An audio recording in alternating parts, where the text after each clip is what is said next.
Welcome to this session on accounting, this revision session 1. And in this session, I will discuss those part which is important from practice point of view. So my focus will be very limited on the theoretical concept. This will be more on practical concept. Though I am attempting some concept-based problems, but these problems are also for the purpose of helping you while solving the numeric problems. So here we will be covering basic concept questions, adjustment entries, trial balance, trading account, P&L account, and balance sheet. So completely, and rather this bank reconciliation also.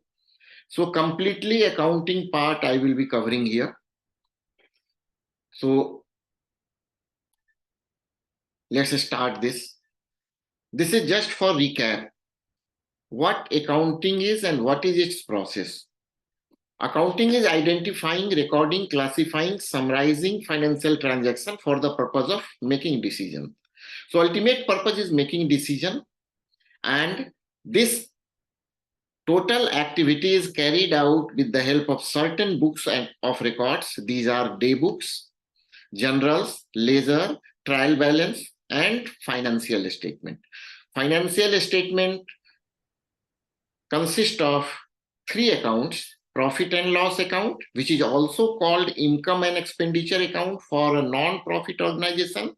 Second one is balance sheet, and the third one is receipt and payment account.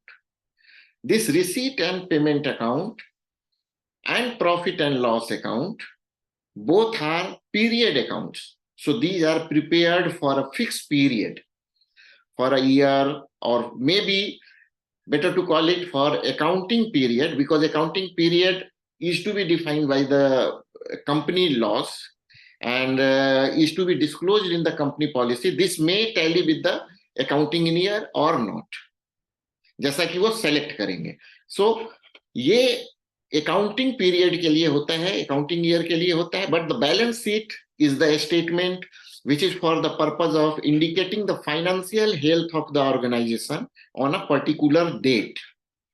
So that is important to understand. Whenever you are writing down profit and loss account, always write down for the year ending this. Receipt and payment account for the year this. But balance sheet on this date of this year. So that is the pattern. Credit and debit rule. There are 3 categories of accounts. These categories are personal account, real account, and nominal account. So whenever a transaction comes to our notice, first of all, we decide the 2 accounts between which the transaction has taken place, and we decide whether these accounts fall under personal account category or real account category or nominal account category.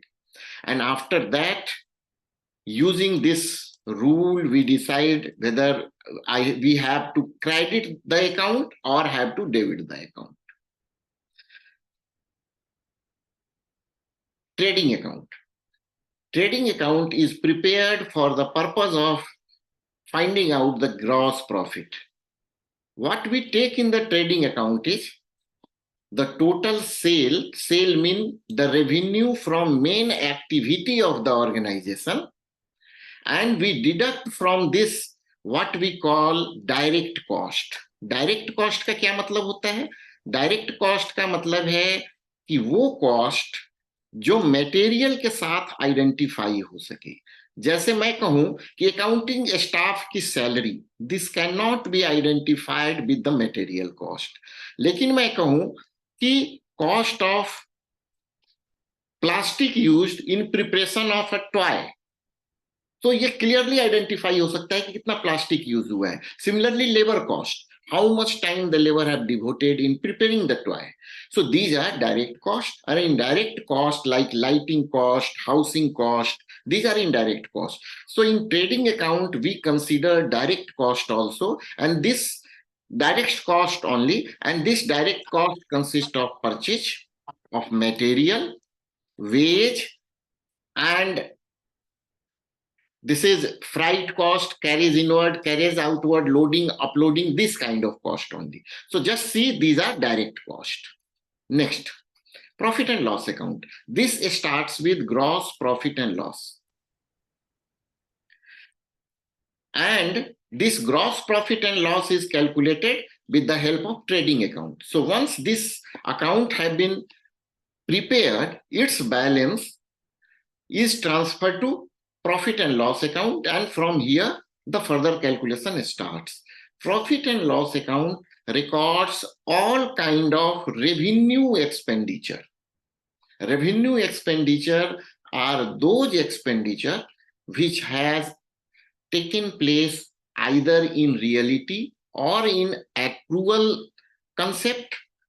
Money का transaction हो भी सकता है, नहीं भी हो सकता है, but not for the purpose of acquiring asset. Asset के एक्वायर करने के लिए नहीं है. सो रेवेन्यू एक्सपेंडिचर है जो नॉन एसेट आइटम के लिए जो खर्चे हो रहे हैं, that we record here. And this is a 3 column recording. First column consist of particulars, जहां की हम डिटेल लिखते हैं. सेकेंड कॉलम में उसके कैलकुलेशन को दिखाते हैं. And in the third column we record the final figure. Here just see, I have recorded debit in the left side and credit in the right side. This is for my ease sake. अगर आप बनाना चाहें, and if you want to record credit in the left side and debit in the right side, you can do this very well. There is nothing wrong in that. No marks will be deducted.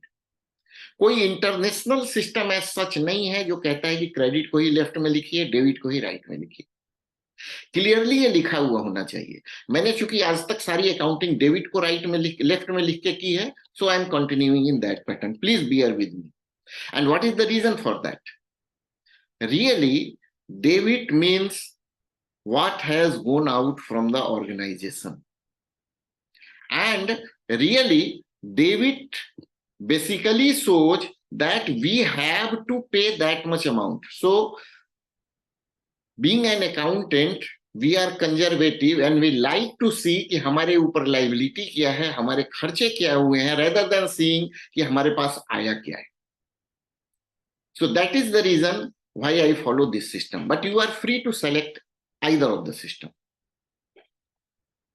अब हम इसके बाद कुछ questions पे आ रहे हैं. Concept questions I will call it. मैं कुछ क्वेश्चंस पे आ रहा हूं, and just unmute yourself if you want to answer. अगर आप आंसर देना चाहते हैं तभी खुद को अनम्यूट कीजिएगा, अदरवाइज नहीं. सो लेट्स सी नेक्स्ट क्या है. कुछ कंसेप्चुअल क्वेश्चंस हैं, वन बाय वन हम अटेम्प्ट कर रहे हैं. हर सीट पे आपको 2 क्वेश्चन 3 क्वेश्चन दिखेंगे. Unclaimed dividend is shown as. Dividend का मतलब होता है ऐसा अमाउंट जो पर्टिकुलर ईयर की प्रॉफिट है, that is the net profit of the year, and which is to be provided to the shareholder as their profit. लेकिन क्या हुआ कि शेयर होल्डर को 5 लाख रुपीस प्रोवाइड किया गया देने के लिए, and shareholder just collected 3 lakh rupees. 2 lakh rupees company के पास रह गया. तो how this will be, where this will be shown? liabilities sir. पीएलएन अकाउंट में सर, डेबिट साइड में. पे एन अकाउंट में डेबिट साइड में. ये बैलेंस शीट और नहीं सर, एक्सपेंडिचर बैलेंस अच्छा, शीट में ये होगा sir liabilities. Balance Okay. Sheet में होगा एंड लाइबिलिटी में होगा current liability. Correct. Okay. Liability केवल वर्ड नहीं होगा. This will B current liability because please किसी ने इसको चैट पे आंसर दिया है, चैट पे आंसर मत दीजिए. चैट पे इसको आंसर ना दे तो ज्यादा अच्छा रहेगा. रेदर मैं कहूं यहां पे बोलें, ठीक है. Current liability. The second one is dual concept result in the equation. Dual concept entry है ना, डबल एंट्री सिस्टम हम जिसको कहते हैं. तो ये एक इक्वेशन बनाता है. What is the equation? What is the equation? भाई डुअल कंसेप्ट में क्या होता है कि हर एंट्री का मेरे को क्रेडिट भी लेना है और हर एंट्री का मेरे को डेबिट भी लेना है. यही चीज होती है ना डुअल में. ठीक है, जी सर। यही होती है। जी सर। तो ये क्रेडिट एंड डेबिट क्यों किया जाता है, अगर इसको सोचिएगा तो आपको पता लग जाएगा। एसेट को लाइबिलिटी के बराबर करने के लिए, ट्रू और नॉट। तो जी जब सर। हम एसेट को लाइबिलिटी के बराबर करना चाहते हैं तो इससे जो इक्वेशन निकलता है वो इक्वेशन ये, capital plus liability is equal to asset.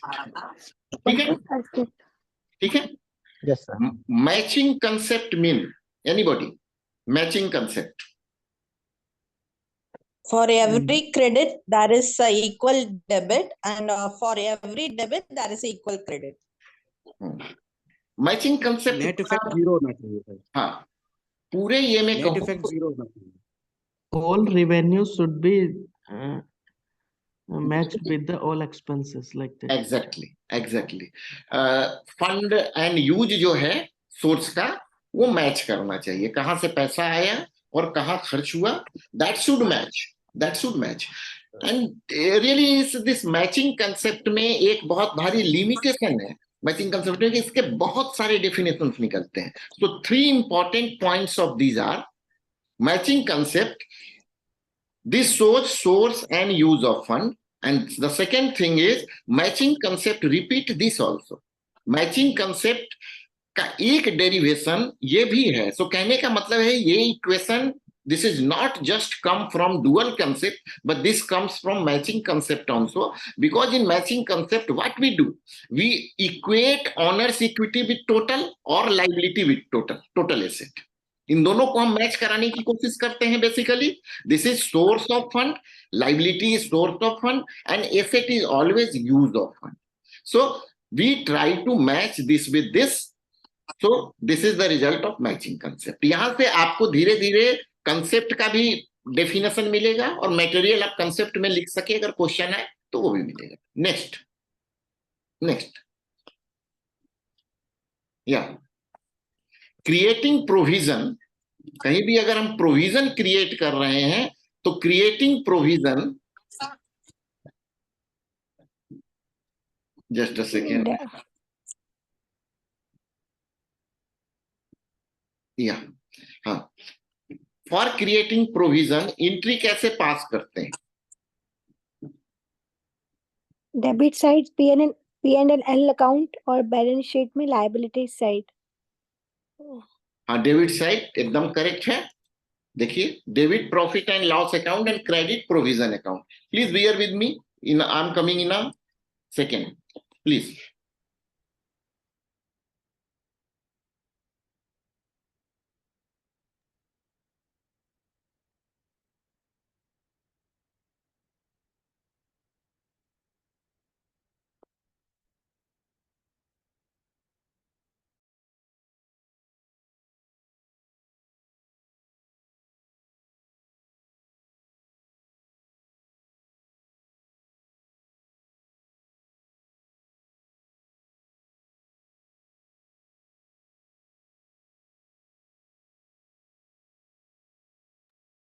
Sorry, really I'm alone at home, that's why this problem has come.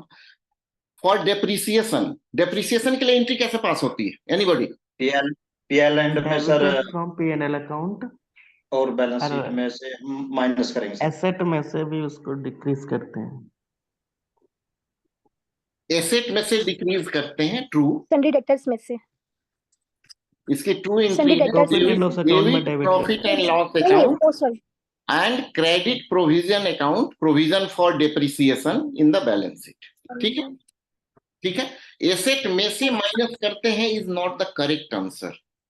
क्यों नहीं है? बिकॉज जो हम एसेट में अमाउंट लिखते हैं हमेशा नेट अमाउंट लिखते हैं, वो लिखते ही है नेट अमाउंट हम।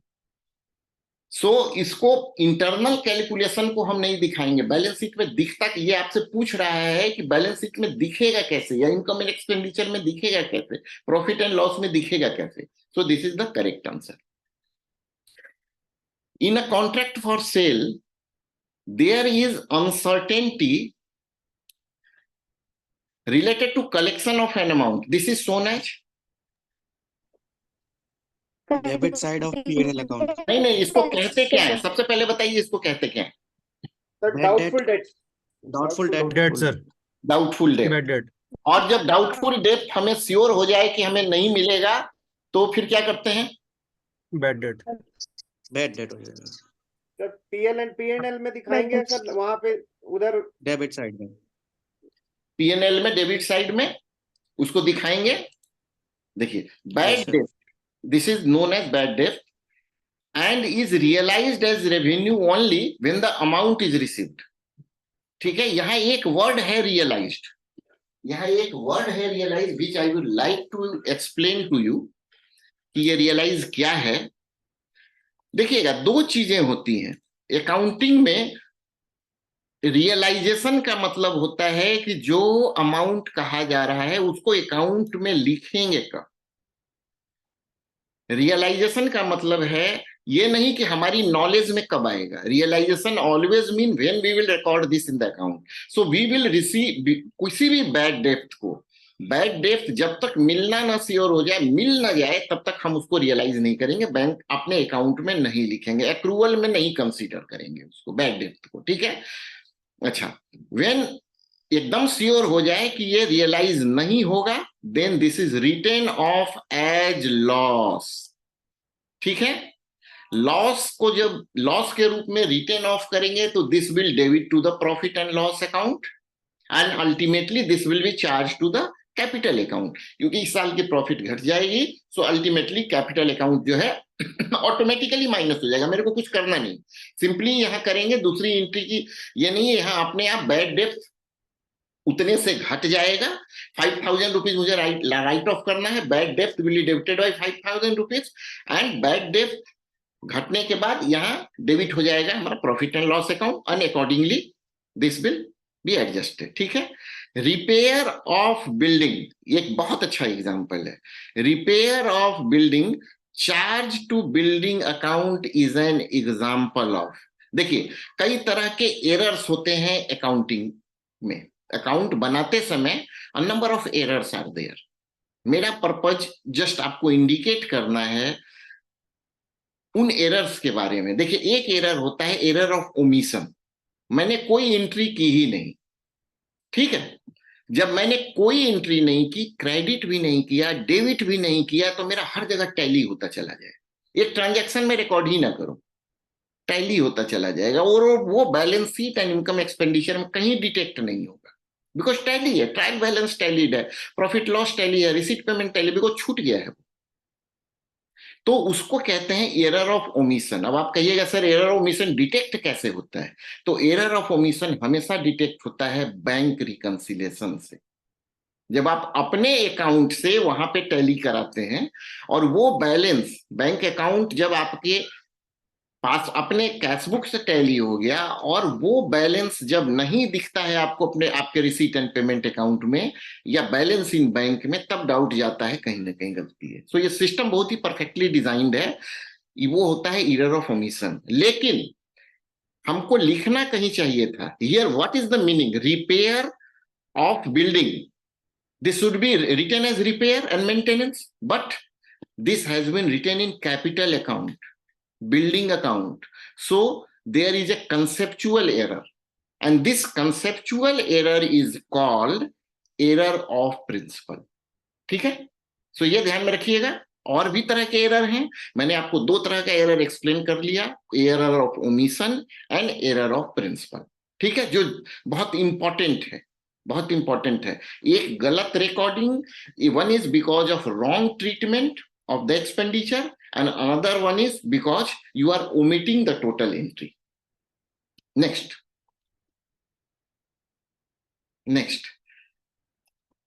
carried outward is an expense. Carried, this is an statement, carried outward is an expense. What is carried inward? Direct expense. Direct expense. Perfect. Perfect. एक चीज कई बार ऐसा लगता है करीड आउटवर्ड एक्सपेंस है तो करीड इनवर्ड हमारे पास पैसा आ रहा है, नहीं। यहां आउटवर्ड एंड इनवर्ड का मतलब है मटेरियल इज गोइंग आउट और उसको बाहर ले जाने में जो कॉस्ट हो रहा है, मटेरियल इज कमिंग इन और उसको लाने में जो कॉस्ट हो रहा है। सो ये दोनों केसेस में जब हम माल को बेचते हैं और बेचने के लिए बाहर जा रहा है, एंड सिमिलरली जब माल को हम खरीदते हैं, खरीदने के लिए जो अंदर आ रहा है, carried outward and carried inward जो है दोनों एक्सपेंस है, but the difference is carried inward, just a second, but the difference is that this carried inward is an direct expense, and जबकि carried outward is an administrative expense. यहां लिखने में मेरे से गलती होगी, प्लीज करेक्ट दैट। ठीक है, carried outward is a component of administrative expense. ठीक है, ये पहला जो है डायरेक्ट एक्सपेंस है, इसलिए कॉस्ट ऑफ गुड सोल्ड यानी ग्रॉस प्रॉफिट निकालने से पहले जो होता है कॉस्ट ऑफ गुड सोल्ड, उसमें इसको चार्ज करते हैं, because this is direct expense, this is direct expense. And second one is administrative expense, यानी कि ग्रॉस प्रॉफिट ट्रेडिंग अकाउंट में रिफ्लेक्ट नहीं होगा, कैरीज आउटवर्ड, और ये हमेशा बाद में आकर के एडमिनिस्ट्रेटिव एक्सपेंस में रिफ्लेक्ट होता है। Next, asset are categorise as fix and current asset as per which concept? As per which concept? This is categorized as fixed and current asset. बोलिए। As a going concern, sir. As a going concern, very good. Going concern. Explain भी कर दीजिए सचिन, कर सकते हैं तो। हाँ sir, इसमें यही एज्यूम करते हैं सर कि it will continue to operate, sir. Means in a nutshell, sir. Conceptually, answer wise it is correct. मैं करेंट एकदम करेक्ट आंसर देता हूं। कैसे गोइंग कंसेप्ट? गोइंग कंसेप्ट ये कहता है कि भाई बिजनेस चलता रहेगा, सो इसका आपको नेट वैल्यू नहीं लिखना है। Your business is going on, so what is इस realizable value, you have not to record this. ये लिखने की जरूरत नहीं है आपको, आपका बिजनेस चलता रहेगा। अब इसमें है कि बिजनेस चलता रहेगा में फिक्स एसेट को बुक वैल्यू पे लिखिए, डिप्रिसिएशन डाउन कीजिए। लेकिन देखिए करंट वैल्यू हमेशा मार्केट प्राइस पे रहता है कि नहीं रहता है?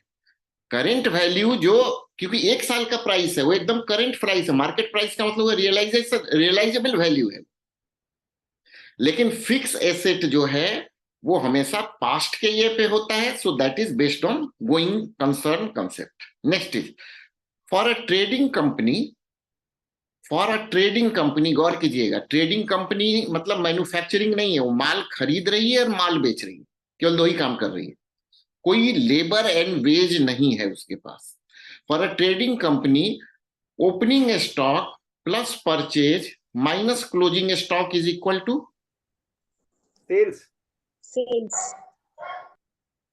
सेल्स और कोई दूसरा नाम भी हो Gross सकता profit. sold. है। Gross profit. Perfect, Cost of goods sold. हाँ परफेक्ट, ग्रॉस Profit. प्रॉफिट। ठीक है, this is cost of good sold, this is not gross profit, अच्छा। Cost of good sold, sorry, sale में से minus करेंगे तो gross profit निकलेगा। ठीक है, कॉस्ट ऑफ गुड सोल्ड। मेरा कहने का मतलब है कि हाँ, with the help of this I simply want to tell you the behavior of a manufacturing company and behavior of a trading company, कैसे दोनों डिफर कर रहे हैं, कैसे दोनों डिफर कर रहे हैं manufacturing company and trading company. मैं केवल इतना बताना चाह रहा था इस। ठीक है, हाँ। The next one, a claim against company is shown as, company के अगेंस्ट अगर कोई क्लेम हो तो उसको कैसे शो करेंगे? How will this be reflected?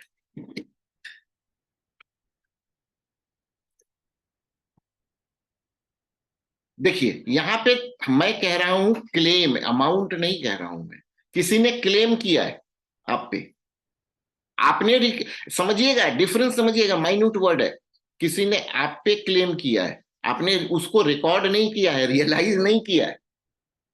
Realise करेंगे तब तो वो हम उसको किसी ये में दिखाएंगे, किसी भी अकाउंट में दिखाएंगे। हमने रियलाइज नहीं किया, ये स्टिल क्लेम है। कोई आदमी कोर्ट चला गया है, कोई आदमी कहीं और गया हुआ है, कोई आदमी लेटर दे रहा है कि ये क्लेम है, तो this is shown as item in note to account in the balance sheet. ये गौर कीजिएगा। नोट टू अकाउंट मैंने बताया था क्या होता है, जहां हम फिगर्स नहीं लिख सकते हैं, करेक्ट एस्टिमेट नहीं पता होता है, लॉस है, फायर है, वो सारी की सारी चीजें, कोर्ट क्लेम है, all this is recorded at note to balance sheet, and this is not acknowledged as bad debt because it is still a claim only, not recognized, not accepted. जिस दिन हम रिकॉग्नाइज और accept कर लेंगे, इस claim का अलग treatment हो जाएगा। ठीक है, so these where a few questions, these where a few questions. एक और 10 हम लास्ट देख लें यहाँ पे, एक क्वेश्चन और, basic principle which relates to how asset, liability, revenue, expense are identified, measured, recorded, and reported is called. एक अकाउंटिंग प्रिंसिपल है जो टोटल बताता है कि भाई एसेट लाइबिलिटी कैसे लिखेंगे, एक्सपेंस को कैसे आइडेंटिफाई करेंगे, कैसे मेजर करेंगे, कैसे रिकॉर्ड करेंगे। मैं सिंपली रिकॉल कराना चाहता हूं इसकी हेल्प से आपके डिफरेंट कंसेप्ट को एक एक लाइन में। This is called, just a second,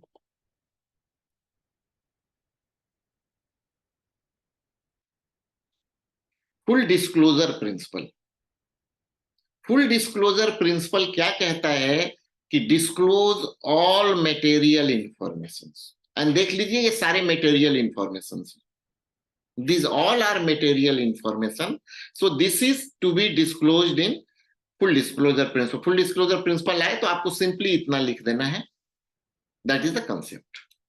Next, देखिए अब आगे, I am concluding the session, I am giving you few examples. आपको क्या करना है, वीडियो में लोड करूंगा, 45 minutes time will be there. आप कंसेप्ट एक बार जस्ट कंसेप्ट को देख लीजिए तेजी से बढ़ते हुए, and just go by that. Beginning inventory, यहां आपको calculate the value of inventory consumed, अभी नहीं सॉल्व कर रहे हैं हम, नेक्स्ट सेशन में इसको सॉल्व करेंगे, अटेम्प्ट कीजिएगा। सेकेंड प्रॉब्लम इसी में है आपके पास। द सेकेंड प्रॉब्लम इज, एक कंपनी है which has incurred expenditure of 24,000 on advertisement on 1st January. This advertisement cost is for the period of 12 months. तो इसका treatment profit and loss account और balance sheet में कैसे हो? Okay, जो मैंने बताया था एडजस्टमेंट एंट्री, छोटे छोटे एडजस्टमेंट एंट्रीज में दे रहा हूं, and after 20-25 such examples you will be perfect in passing adjustment entries. Indicate correct treatment of the amount lying on 31st March for detail given below. NPS में 20,000 rupees employees contribution था, and this is employer, sorry writing error है, इसको employer ये कीजिएगा, ठीक है, ये employer है, this is employer contribution है, not employee. So employer contribution 28,000 था, तो इसका accounting treatment कैसे होगा, that you have to attempt. The next one is, the next example is, on a particular date, that is 1st October, 2,70,000 is paid for subscription of generals for 18 months, or generals you are getting. Indicate उस साल के account में, जिस साल का भी account हो, या अक्टूबर जिस साल जिस फाइनेंशियल ईयर से बिगिन कर रहा हो, उसके अकाउंट में ये 2,70,000 कैसे शो होगा, कैसे शो होगा। इसके बाद एक नेक्स्ट है, ये बैंक रिकंसिलेशन का प्रॉब्लम है, and on a particular date bank balance इतना था, इतनी फिक्टिशियस एंट्री कैशियर ने कर दी थी, ठीक है, हो सकता है मिसअप्रोप्रिएशन हो, गलती हो, जो भी हो पता नहीं है, ये एंट्री कर दी थी, एंट्री होनी नहीं चाहिए थी इतनी की, ठीक है, फिक्टिशियस एंट्री ऑफ पेमेंट है ये। एक चेक इतने वैल्यू का इशू हुआ, बट बैंक में अभी तक प्रेजेंट नहीं हुआ है, bank has not credited a check deposited for ₹800 and bank has charges 500 rupees as collection charges. So find the passbook balance. So these are 5 small examples. These are 5 small examples.